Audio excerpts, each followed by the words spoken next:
اولئک علی ھدی من ربہم واولئک هم المفلحون.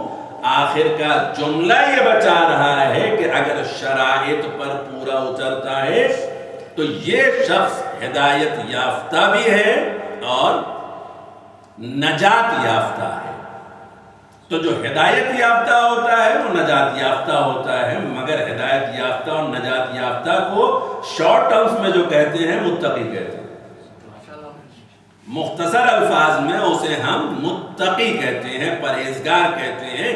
اور یہ متقی اگر کوئی انسان ہوتا ہے تو یقیناً یہ کتاب، خاموش کتاب، اسے ہدایت کرتی ہے. ہدایت کی اہمیت، اس کی ضرورت ہر دور میں رہی ہے، ہر لمحے رہی ہے، ہر وقت رہی ہے، ہر ساعت رہی ہے، ہر فرد کے لیے. یہ نہیں ہے کہ بچوں کو ہدایت کی ضرورت ہے، بڑوں کو نہیں ہے، بڑوں کو ہدایت کی ضرورت ہے، ضعیفوں کو نہیں ہے. ہر ایک کو ہدایت کی ضرورت ہے. اور اسی لیے ہر دور میں پروردگار عالم نے ہادیان برحق کا اہتمام و انتظام کیا، ہر دور کے لیے. ورنہ یہ 1,24,000 بھیجنے کی ضرورت نہیں تھی، بلکہ ایک ایک وقت میں کئی ہادی رہے، ایک ایک وقت میں کئی پیغام رسا رہے ہیں. اگر پروردگار عالم نے یہ اہتمام و انتظام کیا ہے کہ ہدایت سے کوئی بشر خالی نہ رہنے پائے تو اپنے حبیب کے لیے بھی ارشاد فرمایا ہے انما انت منذر ولکل قوم حاد. میرے حبیب آپ ڈرانے والے تو ہیں مگر کوئی قوم ہادی سے خالی نہیں ہے. اگر ہر قوم کے لیے ایک ہادی ہے تو ہادی کا انتخاب کون کرے گا؟ ہم اور آپ. ممکن ہے کہ ہم اپنی چوائس پر جسے چاہیں اپنے یہاں ریزیڈنٹ عالم رکھیں، وہ ہماری مرضی کے مطابق ہمیں ہدایت کرے؟ اس بات کا امکان ہے کہ نہیں ہے؟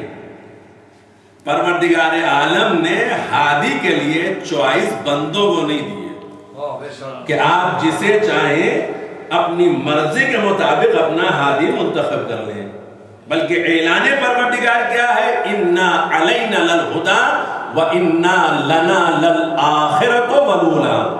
ہدایت کی ذمہ داری میں نے اپنے اختیار میں رکھی ہے اور دنیا اور آخرت کا اختیار بھی میرے پاس ہے. دنیا اور آخرت کا اختیار میرے پاس ہے، ہادی میں منتخب کروں گا. اور اسی لیے جب اللہ ہادی منتخب کرتا ہے تو بھئی جتنا عظیم اللہ ہے اپنا نمائندہ بھی اسی عظمت کے ساتھ بھیجے گا. کیونکہ ہر انسان اپنے مزاج اور فکر کے مطابق کام کرتا ہے نا. اس وقت ہم بڑے پریشان ہوتے ہیں تو کیا اعتراض کرتے ہیں؟ جب حکمران کرپٹ ہیں تو سفیر اور وزیر کیسے ہوں گے؟ لہذا جب اللہ یہ کہہ رہا ہے کہ دنیا اور آخرت کا اختیار میرے پاس ہے اور ہادی بھی میں منتخب کروں گا، تو اللہ کی عظمتیں، اللہ کی بلندی اور اس کے صفات و کمالات جو ائمہ معصومین نے بیان فرمائے ہیں اس کے مطابق اگر دیکھا جائے، جب عظیم اللہ کی ذات گرامی ہے تو اس کی طرف سے آنے والا ہادی بھی عظیم ہونا چاہیے. کیا بات ہے، سبحان اللہ. ایسا ہوگا کہ جس کا ثانی کوئی نہیں ہے، جس کا مثل کوئی نہیں ہے. اور اب یہاں سے پیغمبر اسلام کا ارشاد گرامی ان الحسین مصباح الہدی و سفینۃ النجاۃ. کون کہہ رہا ہے؟ سردار انبیاء، سردار رسول، خاتم النبیین. وہ بیان فرما رہے ہیں جن کے طفیل میں یہ کائنات خلق کی گئی ہے. وہ ارشاد فرما رہے ہیں جانتے ہو چراغ ہدایت کون ہے؟ کشتی نجات کون ہے؟ ہم تمہیں بتائے دیتے ہیں، یہ میرا حسین. یہ چراغ ہدایت بھی ہے، کشتی نجات بھی ہے. اگر اس سے قرب اختیار کرو گے تو جہالت کی تاریکی ختم ہو جائے گی اور تم ہدایت یافتہ ہو جاؤ گے. اور اگر دوسری طریقے سے نجات کے تعلیم ہو تو یہی ذریعہ نجات بھی ہے. لیکن کشتی نجات کا مطلب یہ نہیں ہے کہ ہم اس کی کوئی چیز پکڑ کے لٹک جائیں گے. کشتی پہ نجات وہی پا سکتا ہے جو کشتی پر پہنچ کر کے اپنے آپ کو کشتی کے سپرد کر دے. اور یہ تاریخ شاہد ہے کہ اگر کسی نے کشتی نجات سے رخ موڑا ہے تو ہلاکت اس کا مقدر بنی ہے. یہاں تو انڈیویجول صرف امام حسین علیہ السلام کے بارے میں پیغمبر کا ارشاد کرامی ہے، مگر پیغمبر نے تو کلی طور پر بھی ارشاد فرمایا ہے مثل اہل بیتی کمثل سفینۃ نوح، میرے اہل بیت ہی کی مثال سفینہ نوح کی مثال ہے. من رکب نجا ومن تخلف عنہا غرق وہوا، جو اس پہ سوار ہو گیا وہ نجات پا گیا، جس نے اس سے دوری اختیار کی وہ ہلاک ہو گیا. تو کشتی نجات، اگر پیغمبر اسلام ارشاد فرما رہے ہیں کہ میرا حسین کشتی نجات ہے، اگر تم چاہتے ہو کہ تمہیں نجات مل جائے تو میرا حسین کے قریب آ جانا. عظمت امام حسین علیہ السلام کون ہے جو بیان کر سکتا؟ کیونکہ وقت بہرحال میں نے گھڑی دیکھ لی بہت کونے میں رکھی ہوئی ہے، میں پہلے سامنے تلاش کر رہا تھا. صلوات محمد و آل محمد. صلی اللہ محمد و آل محمد.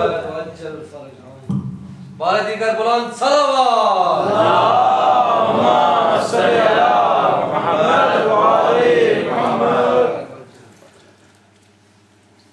تو پیغمبر اسلام نے مختصراً جو عرض کیا کہ میرا لال چراغ ہدایت بھی ہے اور کشتی نجات بھی ہے، مگر عظمت، فضیلت، وقار کون ہے جو عظمت امام حسین علیہ السلام بیان فرمائے؟ کون ہے جو وقار امام حسین علیہ السلام بیان فرمائے؟ اگر بزبان پیغمبر سننا چاہتے ہیں یا بزبان قرآن سننا چاہتے ہیں تو جتنی آیتیں میں خاص مولانا آپ کو سنا چکے ہوں گے وہ آپ کے لیے ابھی تک انف نہیں ہوئی ہوں گی. بھائی جہاں بھی اٹھائیے، یہ قرآن جو ہے وہ قصیدہ اہل بیت بھی ہے. سورہ دہر ہے، آئے تطہیر ہے، سورہ رحمان ہے، آئے مباہلہ ہے، آئے ولایہ ہے، آئے مودت ہے. ایک طرف سے آیتوں کا ایک سلسلہ ہے کہ جو مسلسل عظمت اہل بیت، فضیلت اہل بیت، اہمیت اہل بیت سب بیان کرتے چلے جا رہے ہیں. اور اس کے بعد دوسری طرف پیغمبر اسلام ہے کہ جو اپنے اہل بیت کی عظمت کو بیان کر رہے ہیں. حدیث کیسا تو کبھی کبھی پڑھ ہی لیتے ہوں گے. حدیث کیسا میں پیغمبر اسلام نے کیا ارشاد فرمایا جب سب کو جمع کر لیا؟ یہ جملہ کہا نا، اللہم انا ہؤلاء اہل بیتی وخاصتی وحامتی لحمہم لحمی دمہم دمی یعلمنی ما یعلمہم ویحزننی ما یحزنہم انا حرب لمن حاربہم وسلم لمن سالمہم وعدو لمن عاداہم ومحب لمن احبہم انہم منی وانا منہم.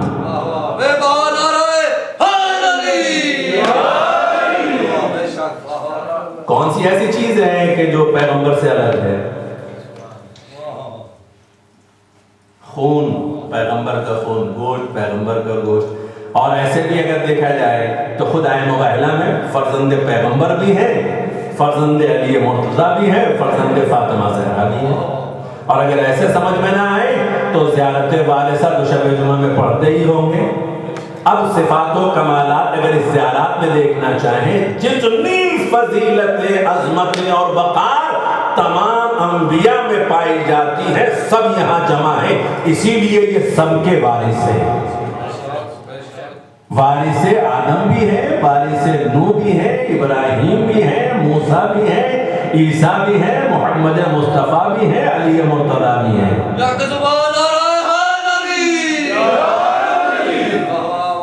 اور اس سے آگے بڑھنے کے بعد فرزند محمد مصطفیٰ، فرزند علی مرتضیٰ، فرزند خدیجۃ الکبریٰ، فرزند جناب فاطمۃ الزہرا، اللہم صلی علی محمد وعلی محمد۔ کون ذات گرامی ہے؟ امام حسین علیہ السلام۔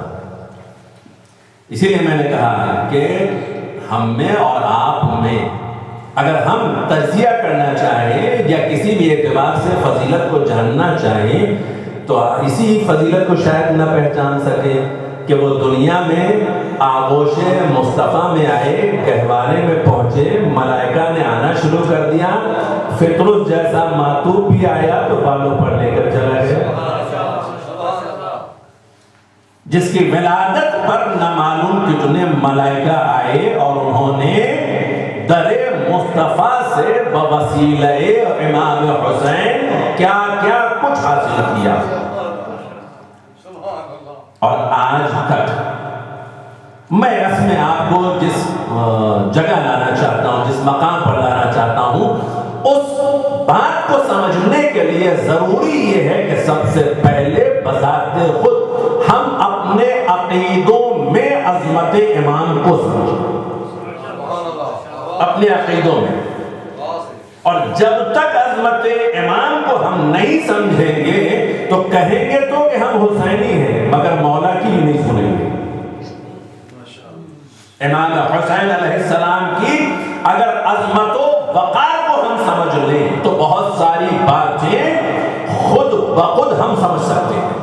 پھر قرآن بھی ہماری سمجھ میں آئے گا، حدیث بھی ہماری سمجھ میں آئے گی، شریعت بھی ہماری سمجھ میں آئے گی، دین بھی ہماری سمجھ میں آئے گا۔ لیکن اگر عظمتوں اور وقار امام سمجھ میں نہیں آیا تو جیسا پہلے ہوتا رہا ہے ویسے بھی ہوتا رہے گا۔ پہلے کی صورتحال کیا تھی؟ انبیاء آتے رہے اور انبیاء پیغام دیتے رہے، نتیجہ یہ ہوتا رہا کہ امتیں انبیاء کو قتل کرتی رہی اور انبیاء شہید ہوتے رہے۔ عظمتوں اور وقار امام حسین علیہ السلام قرآن مجید میں ثابت ہے، کوئی ایسا نہیں ہے کسی مذہب و مسلک کی فرق سوائے تکفیریوں کے، کیونکہ یہ صرف ذات امام حسین علیہ السلام ہے۔ ہندوستان میں تو ہندو بھی کہتے ہیں، سکھ بھی یہ کہتے ہیں، عیسائی بھی یہ کہتے ہیں، یہودی بھی یہ کہتے ہیں، جتنے بھی مذاہب کے افراد ہیں سب یہ کہتے ہیں کہ حسین صرف تمہارے نہیں ہیں بلکہ تمام بشریت کے اور تمام انسانوں کے ہیں۔ اور یہ شعر مسلسل آپ سنتے رہتے ہیں کہ انسان کو بیدار تو ہو لینے دو، ہر قوم پکارے گی ہمارے ہیں حسین۔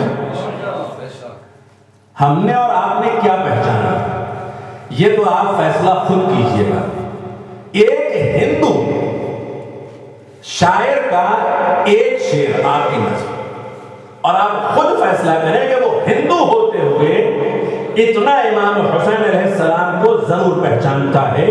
احادیث و روایات کے ضمن میں جہاں حدیث قصہ کے حوالے سے میں نے بات کی اور اس کے علاوہ پیغمبر اسلام کے یہ ارشاد گرامی کہ حسین منی وانا منہ، حسین مجھ سے ہے اور میں حسین سے ہوں، اور اکثر پہچانوایا ھذا حسین فارفو، خطبہ منقطع کر کے پہچانوایا یہ میرا حسین، اسے پہچانو، مسلسل پہچانوایا ہے۔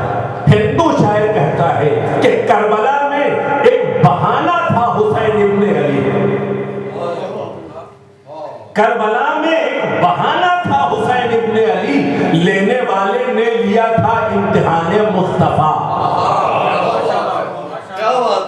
لینے والے نے لیا تھا امتحان مصطفیٰ۔ یہ سرزمین کربلا یوں ہی نہیں آباد ہوئی، تو اگر یہ اتنا ہندو پہچانتا ہے تو ہم تو یہ کہہ سکتے ہیں نا کہ ایز اے سادات کے اگر ہم اپنے جد کو نہ پہچانے تو پھر اس سے بڑی بدبختی اور کیا ہو سکتی ہے کہ ہم نہ پہچان سکے اور غیر پہچانے، جبکہ ہماری ذمہ داری یہ ہے کہ ہم پہچانوائیں۔